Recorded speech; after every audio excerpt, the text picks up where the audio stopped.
Hai Texmates, apa kabar? Balik lagi di channel YouTube TM Konsultan bersama saya Josia Reza. Dan hari ini kita akan ngobrol-ngobrol nih bersama bintang tamu yang backgroundnya adalah seorang digital marketing, yaitu Ko Yongki. Halo. Halo, mungkin bisa perkenalan dulu Ko. Boleh. Backgroundnya apa, terus pengalamannya, berapa lama sih sudah terjun di dunia digital marketing? Oke. Aku sambil perkenalan dikit, nama aku Yongki Leo. Benar, backgroundnya digital marketing, udah berkecimpung di dunia digital marketing sekitar 5-6 tahunan mungkin. 5-6 Ya, tahunan, around oke. that. Mhm. Oke, sekarang brand digital marketingnya namanya Kocial.id, betul ya? Ya, Oke. kita namanya Kocial.id, as a company name CV Kocial Indonesia. Oke. Kita bahas dari backgroundnya terlebih dahulu ya, kok. Boleh. Ko Yongki ini memang dari awal, dari background studinya mungkin ya, dari background studi memang sudah mengambil jurusan marketing kah atau apa ya, jurusan yang berhubungan dengan digital marketing itu apa ya? Kalau dulu kan soalnya kita kan masih konvensional nih kalau marketing ya, masih belum ada bahasa digital gitu kan ya. Oke. Atau backgroundnya apa dulu sebelumnya? Oke, boleh. Sebenarnya topik pembahasan background apa, jurusan apa yang Yeah. sesuai sama digital marketing itu menarik banget. Cuman back to my background. Backgroundku sebenarnya aku dulu sempat S1 jurusan teknik industri. Kemudian aku lanjut studi S2 jurusan International Management MBA program di Taiwan. Oh, Kayak oke. gitu. Jadi S1-nya di Surabaya, terus S2-nya di Taiwan. Jadi actually nggak ada related Iya sama sih, bener marketing. dari teknik ya. Dari teknik malah Oke. sebenarnya. Gitu. Terus kan awalnya teknik nih, S2-nya memang manajemen ya. Kalau manajemen oke sih, masih berhubungan ya sama marketing Masih ya, ada sama dikit-dikit. ekonomi lah paling enggak. Ya. Tapi kalau dari teknik nih, awalnya kok bisa akhirnya tertarik ke manajemen sampai akhirnya masuk ke terjun ke digital marketing bahkan. Oke. Sebenarnya fun fact ya. Ya. Keluarga gue backgroundnya dari manufacturing kayak Oke, production company. iya. Kita produksi. Oke. Jadi makanya masuk industri gitu kan. Oh, Biar iya, betul. Untuk mengembangkan usaha keluarga. Ya, oke. Gitu. Terus karena di keluarga dulu juga apa ya, orang dulu kan mindsetnya adalah berbisnis adalah jualan gitu. Betul, Sales, betul, marketing ya. gitu kan. Karena disuruh jualan terus dari kecil sampai kuliah, terus udah mikir kayak udah deh ntar kalau kerja gak mau marketing atau jualan lagi gitu. Bahkan sempat untuk nggak mau untuk jualan Nggak marketing mau. gitu-gitu lagi. Pokoknya Ya? udah yang lain aja, apa gue desain kali Oke, apa oke. psikologi kali, Oh, oke. beda jurusan gitu. Oke, Dulu terus sempet kayak gitu. Tapi entah kenapa ujung-ujungnya juga balik lagi ya. Balik lagi. ke marketing. oke. Jadi terus akhirnya waktu selesai S1, akhirnya saya tetap mutusin untuk nyelesain industrinya. Cuman mau explore ke hal lain gitu. Oh, Salah oke. satu cara explore-nya adalah oke, aku mau keluar negeri cari perspektif baru kayak Betul, biasanya gitu sih. Iya, Ya, gitu oke. kan. Ke sana nyemplungnya dapat pengalamannya ya marketing lagi. Marketing lagi. Manajemen lagi, it's around there. Ya, Jadi ya. akhirnya nyemplungnya digital marketing. Oke, berarti dari situ tertarik masuk ke kuliah manajemen. Terus apa? Maksudnya kan pasti ada triggernya nih yang benar-benar kayak, oh ternyata ini nih marketing tuh kayak gini dan akhirnya bikin Ko Yongki ini benar-benar tertarik gitu. Oke. One thing yang aku pelajari di sana sebenarnya kan tujuanku S2 itu bukan untuk kuliahnya nih sebenarnya. Oke, iya, Dapat experience baru. Iya. Jadi di sana itu aku banyak ngambilin kayak part time, terus ya every job lah yang menurutku Iya. aku bisa dapat pengalaman baru, dan duit jajan di luar negeri kan mahal ya. Betul. Jadi banyak gitu part time yang aku ambil, mulai dari ya macam-macam lah. Ada yang jualan SIM card, kayak mulai dari sales kayak Iya, gitu, iya. terus sampai kerja di kantor international relation. Terus waktu itu sempat diajak temen untuk buka satu perusahaan podcast sebenarnya. Jadi kita Tahun berapa itu, Bro? Sorry. 2017 kayaknya. 2017 udah Iya. bikin perusahaan podcast. Yes, tapi itu based in US. Jadi temanku Oh, orang oke. US. Oke. Gitu. Dia orang US. Dia sempat kepikiran, dia karena suka dunia cryptocurrency gitu. Oke, waktu itu. Dan oke. di US kan waktu itu lagi booming kan. Betul.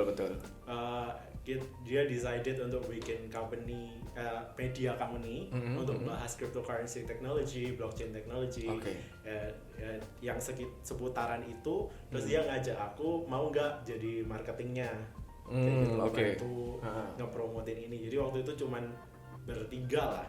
Jadi dia hostnya, satu co-host, satunya marketing, udah gitu doang. Terus untungnya dia budgetnya banyak ya. Jadi kita itu yang paling penting sih sebenarnya. Iya. Jadi banyak hal yang bisa aku explore, aku belajar banyak hal baru di situ. Gimana cara nge-marketingin sesuatu. Actually waktu itu aku bahkan di awal podcast itu apa aja nggak tahu. Iya sih.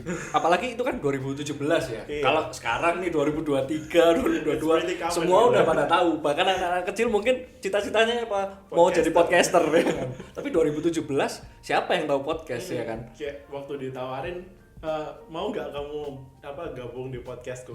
What the hell is podcast gitu kan? Iya betul. It's kind of like radio gitu. Oke, mau bahas apa? Cryptocurrency. What the hell is cryptocurrency? Semakin nggak paham. Tapi 2017 podcastnya itu di-upload di platform apa berarti ya? Ngomong brand nggak apa-apa ya. Jadi waktu itu base-nya dari SoundCloud kalau di US. Masih di SoundCloud ya? Based on SoundCloud. Sebenarnya Anchor pun sudah ada. Cuman ya waktu itu mungkin belum booming, populer ya. gitu ya. Terus akhirnya kan dari satu platform bisa ke mana-mana kan. Bisa. Ya nyobarnya ya di Apple Podcast, Google Podcast. Iya. Dari situ akhirnya baru semakin paham tentang marketing nih. Iya, jadi banyak nyoba-nyoba lah karena main marketnya di US, kita di Taiwan gitu. Jadi buat we can leverage apa yang bisa kita pakai itu kan cuman ya digital gitu. Digital. Akhirnya kita coba pakai ads, pakai datang ke conference, kayak gimana caranya kita bisa promote podcast ini di masyarakat US kayak gitu. Dari situ akhirnya jalan terus sampai akhirnya terbentuk Kocial.id ini berarti. Betul. Kocial ini sendiri berdirinya tahun berapa ya?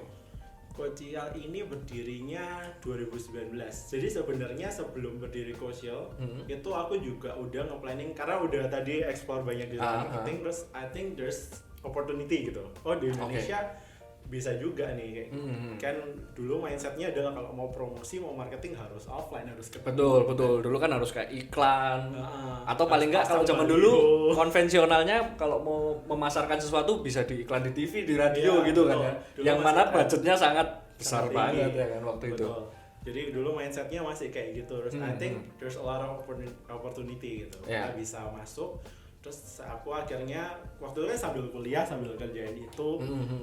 Karena di situ juga ada teman-teman, akhirnya ngajak beberapa orang gitu.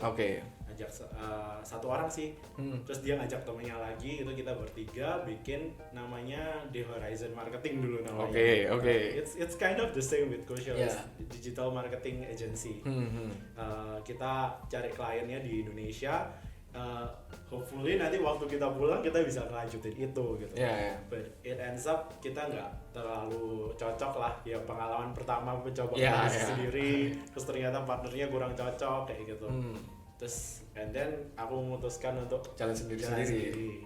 Terus akhirnya aku cari partner baru yang menurutku lebih cocok lah kerjanya. Terus kita buka Kocial.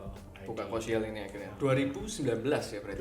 2019. It's exactly sebelum COVID mulai ramai. Iya. Maksudnya kalau yang dari aku tahu ya, digital marketing ini baru benar-benar boom waktu pandemi sebenarnya. Iya, betul. Orang kayak dari yang usahanya itu offline semua, mau nggak mau harus digerakkan online. Yang mana butuh digital marketing itu tadi kan. Betul. Berarti waktu 2019 sebenarnya kan berarti belum tahu dong. Maksudnya kayak ini bakal se-boom apa gitu ya waktu itu. Sebenarnya karena waktu itu aku udah cukup optimistik ya. Soalnya sebenarnya dari waktu bikin The Horizon itu pun kita udah dapat beberapa klien gitu. Oke. But it ends up kita nggak bisa lanjut. Ya menurutku potensinya masih besar banget. Waktu itu kita akhirnya menjalankan, terus pas kita jalan beberapa bulan, 3 bulan kayaknya, terus COVID-nya rame. Iya, betul. Terus makin banyak yang nanya tuh. Iya. Itu justru makin banyak yang nanya ya waktu itu ya. Gitu. Tapi sebelum akhirnya bisa sejalan sekarang, tantangannya apa sih kok waktu pertama bikin digital marketing nih? Maksudnya kalau gini deh sebelumnya. Digital marketing ini biasanya base-nya apa? Bergeraknya itu kayak misalnya ads atau gimana nih? Oke. Ngomongin soal scope kerjanya digital marketing ya Ya, berarti. Actually it's end to end semua kebutuhan marketing yang ada di digital gitu sebenarnya. Jadi it's mulai dari kita nyediain istilahnya ya, kalau di offline kita kan harus punya toko atau kantor gitu kan. Betul. Kalau di online kita harus punya tokonya itu websites or social media gitu. Landing kita page gitu ya. bikin landing page-nya, bikin lokasinya gitu. Ya. Landingnya terus mulai dari kerannya, jadi dari iklan, terus iklan tuh kan kebutuhannya banyak, pembuatan video, pembuatan desain gitu.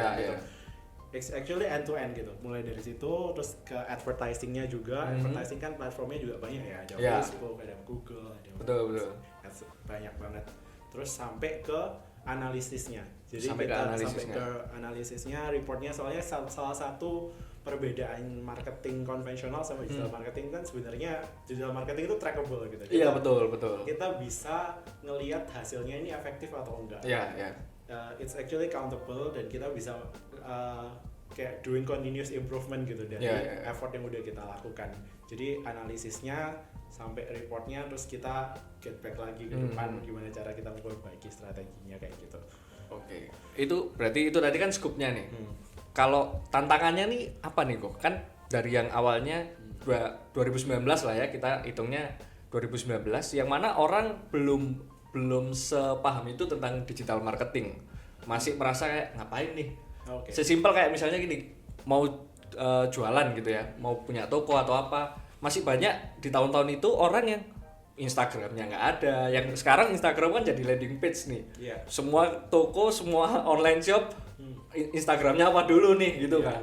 Nah, di waktu-waktu itu di awal-awal karir, kira-kira apa aja itu tantangannya? Kayak bikin orang paham tentang digital marketing. Kalau tantangan sih sebenarnya exactly like apa Yosia said tantangannya itu aku bagi jadi 2 segmen deh. Ada orang yang dia transisi dari konvensional ke digital. Jadi dia ngerasa bahwa marketing itu ya itu tadi harus balik ke, harus ketemu, harus offline, harus kelihatan kayak gitu kan. Itu salah satu challenge untuk sisi itu. Jadi meyakinkan dan mengedukasi orang-orang bahwa sekarang ini ada market baru nih, terutama di generasi-generasi yang lebih muda, Gen Z, Gen Y kan mereka mulai ada digital. Ya, challenge-nya adalah mengedukasi gimana meyakinkan bahwa memang ada pergeseran ini dan membuktikan ke segmen tersebut. Itu challenge yang pertama di segmen pertama. Kalau segmen kedua ini yang Gen Z malah sebenarnya mereka cukup tech savvy, kayak kita cukup tech savvy sebenarnya. Most of them mengira bahwa kita butuh social media, kita butuh website. Betul. They think they know this digital marketing strategy gitu. Tapi somehow kita kan juga harus mengedukasi sebenarnya. Website itu dipakai buat apa sih? Kadang orang cuma ngelihat website tuh ada website biar bisa dilihat company profile-nya Tapi most people nggak tahu kalau website itu sebenarnya kita yang penting adalah data yang masuk ke website itu. Betul. Bagaimana cara kita ngiklan terus orang bisa masuk ke website, terus kita bisa analisa behavior mereka di website tuh ngapain aja, sampai kita bisa tahu behavior mereka itu sebenarnya gimana caranya mereka mau beli produk kita kayak gitu. Hal-hal kayak gitu yang mungkin di belakang sebenarnya banyak tapi nggak banyak orang tahu gitu. Jadi challenge-nya mainly sebenarnya edukasi, cuman ada 2 segmen perbedaan challenge. Dari yang benar-benar nggak paham sama yang merasa paham gitu. Iya, benar juga sih. Soalnya kalau kita lihat Gen Z sekarang kan pasti mereka udah pada melek nih soal sosial media gitu kan. Berarti harusnya mereka akhirnya tapi jadi bumerang, mereka merasa paham kalau kita bikin sendiri aja bisa gini-gini, tapi masing-masing dari apa yang mereka lakukan tuh sebenarnya ada beberapa miss gitu ya. Sebenarnya facts-nya gini sih, lebih ke mereka kan kebanyakan ya yang tanya ke aku mau bikin sosial media gitu. Ujung-ujungnya bisa nggak bikin sosial media biasanya. Gimana itu maksudnya? Mau bikin tapi nggak bikin? Biasanya kan aku akan menanya dulu gitu. Dia kebutuhannya sebenarnya bener butuh ini nggak? Soalnya sekarang itu ngeluarin duit untuk marketing tuh gampang keluarnya. Yeah. Tinggal jur keluar terus nggak ada hasilnya kayak gitu. Terus kita ngerasa oh iklan ini boncos, oh ini nggak ada hasilnya kayak gitu. Banyak kan yang stigma-stigma kayak gitu. Cuman sebenarnya it's all about the strategy gitu. Sebenarnya kamu udah paham nggak dengan bikin ini itu gimana cara leverage ini biar beneran bisa berguna untuk bisnis kamu. Nah biasanya udah mau bikin social media tapi tim adminnya belum ada. Atau mungkin kayak dia bahkan nggak ada produk yang bisa difoto kayak gitu. Kayak gitu kan. Kayak banyak hal yang ternyata harus disiapin gitu. Itu nah tadi kan nyinggung soal ads nih, biaya marketing gitu kan. Kalau yang dari aku tahu, orang itu yang sekarang tuh kebanyakan mereka merasa kalau waktu nge-ads kok nggak ada peningkatan ya, penjualannya nggak ada peningkatan, akhirnya merasa boncos. Maksudnya apakah sosial media itu, digital marketing itu selalu berhubungan dengan ketika kita udah bayar sesuatu, kita udah bayar marketingnya, apa harus bener-bener ditarik ke sales atau ada aspek-aspek lain kalau di digital marketing? Kalau ngomongin teori digital marketing, sebenarnya kayak ngajar di kelas. Ya kan, ngomongin biasanya ada yang namanya awareness, ada yang namanya engagement, ada yang namanya conversion. Kalau tadi ngomongin sales, penjualan itu sebenarnya ada di tahapan paling terakhir gitu. Itu paling terakhir ya. Paling terakhir. Kita harus make sure bahwa orang-orang yang udah pay attention to our channel gitu, kayak social media atau website itu udah aware bahwa kita ini jualan apa, kita ini punya produk apa kayak gitu. Kalau belum aware, mereka belum berani nanya, kita tiba-tiba suruh jualan kan juga betul. skeptis gitu kan. Sebenarnya ada tahapan itu gitu. Jadi kalau misalnya mau iklan boncos biasanya dia tuh orang belum paham produknya, dia iklan berarti kan dia ada di posisi mau meningkatkan awareness orang-orang terhadap produknya gitu. Tapi yang diharapkan adalah sales. Betul. Gitu kan. Jadi ada miskonsepsi di situ, terus dia mengira ternyata iklannya nggak efektif, terus dia tidak melanjutkan lagi. Kayak gitu sih. Berarti sebenarnya tujuannya nggak langsung ke sales ya. Karena kan aku Gen Z nih, hitungannya harusnya masuk di ranah-ranah Gen Z ya. Maksudnya dari yang teman-temanku yang seumuranku, kebanyakan mereka itu ya itu tadi penyakitnya, kalau aku udah bayar ads, aku udah ngiklan nih, aku udah promosi gini gitu, tapi mereka itu selalu menarik langsung ke penjualannya ya, kayak nggak ada pergerakan nih, penjualannya segitu-segitu aja, malah lebih boncos kayak gitu-gitu. It's actually about the strategy gitu. Jadi gimana kita bikin strateginya, kita ngiklan awareness berapa lama, atau gimana cara kita ningkatin awarenessnya. Mungkin nggak tentu lewat iklan, banyak hal kan. Sebenarnya dengan kita nge-share ke teman-teman sekitar secara manual, bikin brosur secara manual, itu pun juga ningkatin brand awareness. Nah setelah ada tahapan-tahapan itu, terus saat kamu mengiklankan penjualan, mereka bisa tertarik atau enggak gitu. Nah kalau kita cuma mikir satu bagiannya aja kan pasti nggak nyambung gitu. Tapi kalau kita mikir keseluruhan gimana customer journey-nya, sebenarnya kan sebenarnya itu bukan kegagalan, itu ternyata kita dapat datanya nih, ternyata yang ini tuh nggak berhasil karena apa. Yang mana akhirnya data itu bisa dipakai untuk progres berikutnya lagi, ngatur strategi berikutnya. Yang gagal nggak kita lanjutin, yang gagal kita improve, yang berhasil kita improve lagi. Oke. Itu tadi tentang kurang lebih tentang digital marketing nih. Mungkin buat Textmates yang lagi pada bingung, yang pada gimana sih maksudnya digital marketing yang bener itu harusnya kayak gimana, ya kurang lebih kayak yang dijelaskan Ko Yongki tadi ya. Oke. Terus kalau ini kan udah masuk 2023 nih kita, sebenarnya bisa dibilang pandemi udah lewat nih. Kira-kira tren digital marketing ini kayak gimana sih kok? Apa bakal terus naik, apa lagi cenderung menurun? Karena kalau dari aku ngelihatnya nih, orang udah pada mulai kembali ke usaha konvensional lagi nih. Yang buka toko udah mulai buka ya offline store lagi, yang buka jasa ya mereka offline lagi. Kalau yang kemarin pandemi semua serba online kan. Digital marketing mereka pasti sangat butuh gitu. Kalau sekarang nih gimana nih kok masuk 2023? Masuk 2023 sebenarnya lebih ke gini sih. Kita kalau ngomongin marketing ya, marketing itu sebenarnya menurutku teorinya dari zaman bahula dulu banget. Aku belum lahir juga sama sekarang gitu kan. Isinya teorinya tuh gitu-gitu aja. Yang beda tuh platformnya, strateginya, how people behave gitu kan. Yang beda tuh di situ. Dan itu adalah hal-hal yang selalu berubah dan selalu improve gitu. Jadi nggak mungkin hilang. Sebenarnya malah menurutku akan meningkat. Yang berubah adalah platformnya. Memang ada challenge digital marketing tahun ini, ada challenge banyak. Kayak contoh ya. Contoh. Meta sama Apple. Jadi orang-orang yang ngiklan di Meta sangat restricted dengan HP iPhone kayak gitu. Ya, it's a challenge gitu. Tapi banyak platform baru yang masuk, TikTok Shop. Terus kayak it's about updating the platform gitu. Kita banyak tools baru. Podcast ini pun adalah salah satu media yang sebenarnya di Indo baru berkembang gitu kan. Jadi ya kita perkembangannya itu banyak sebenarnya, tapi challenge juga ada. Jadi kalau ngomongin tren toolsnya berkembang, teorinya sama aja. Jadi yang penting keep updating with. Jadi bakal berkembang, cuman ya bakal update terus nih, bakal platform-platform baru, apps baru. It's not about satu hal akan berkembang terus, tapi gimana cara kita bisa belajar dan tahu lebih banyak. Adaptasi sih ya. Iya, adaptasi betul. Oke. Nah, kan berarti sekarang nih orang sudah mulai sangat paham nih dengan digital marketing. Orang pasti udah mulai pada butuh digital marketing. Nah, kalau yang anak-anak yang zaman sekarang, Gen Z atau setelah itu, mereka kalau mau belajar digital marketing tuh harusnya yang kayak gimana sih kok? Mulai belajarnya dari mana sih harusnya?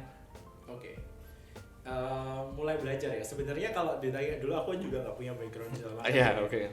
Ya, it's actually aku belajarnya juga otodidak gitu, dari nyoba, dari aku banyak ngambil course online kayak gitu. But it's all only about the theory.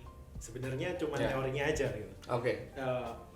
The devil kayak susahnya tuh sebenarnya ada di nyobanya gitu. Challenge-nya tuh saat kamu mencoba, it's a totally different game compared to saat kamu belajar teorinya.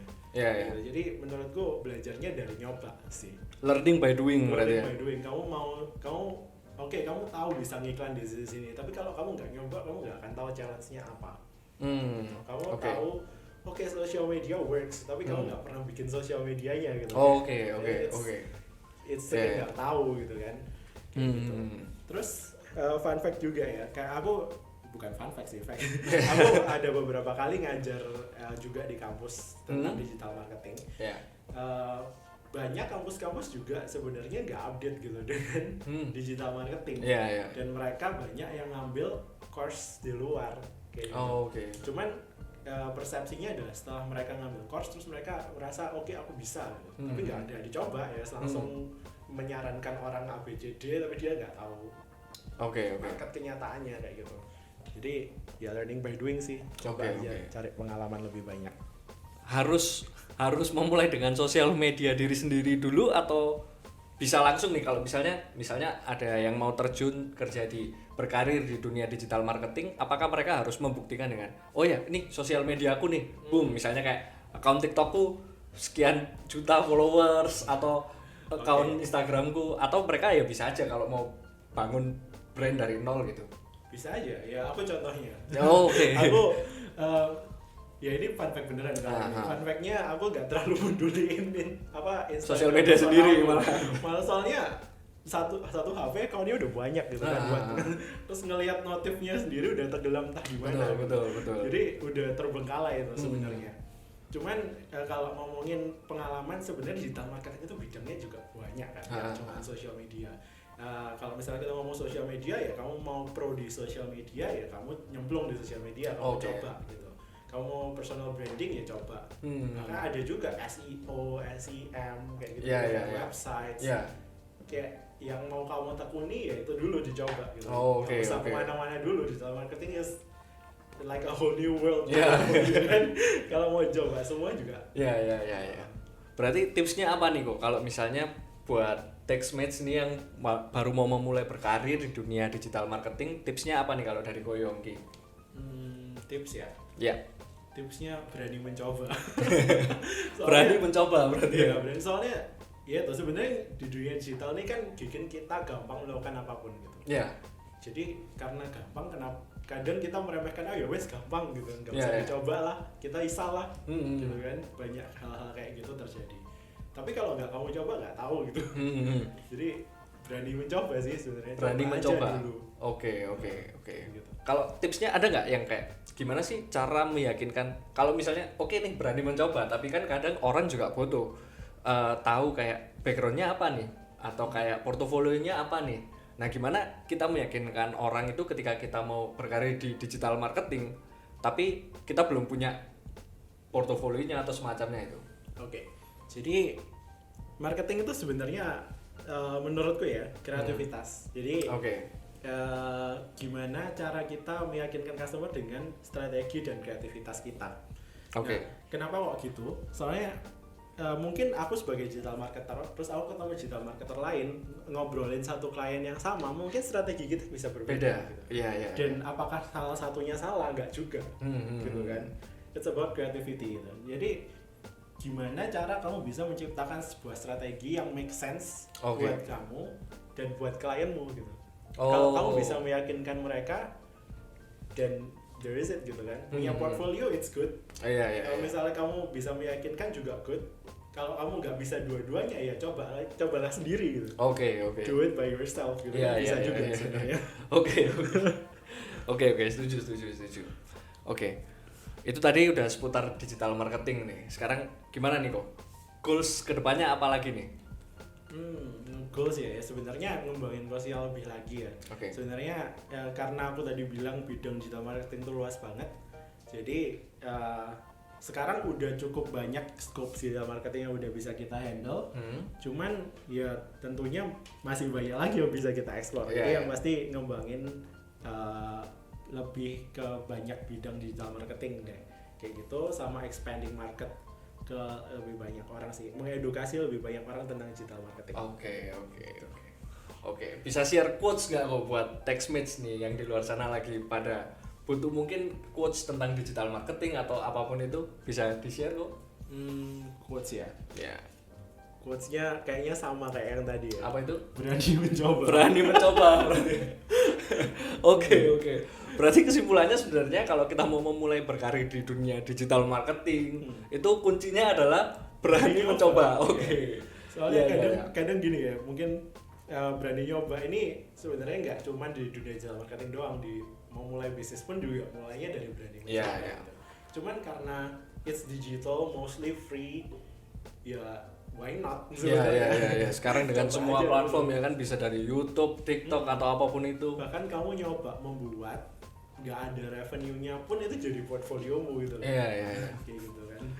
Oke, thank you banget nih kok hari ini bisa ngobrol-ngobrol panjang, bisa ngobrol-ngobrol dalam banget tentang digital marketing. Semoga teman-teman Techsmates juga bisa paham dengan apa yang kita obrolin hari ini. Buat kalian mungkin yang juga pengen tahu lebih dalam tentang digital marketing, kalian juga bisa kontak sama Ko Yongki, kalian bisa kontak kocil.id juga.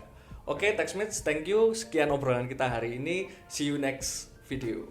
Peace out.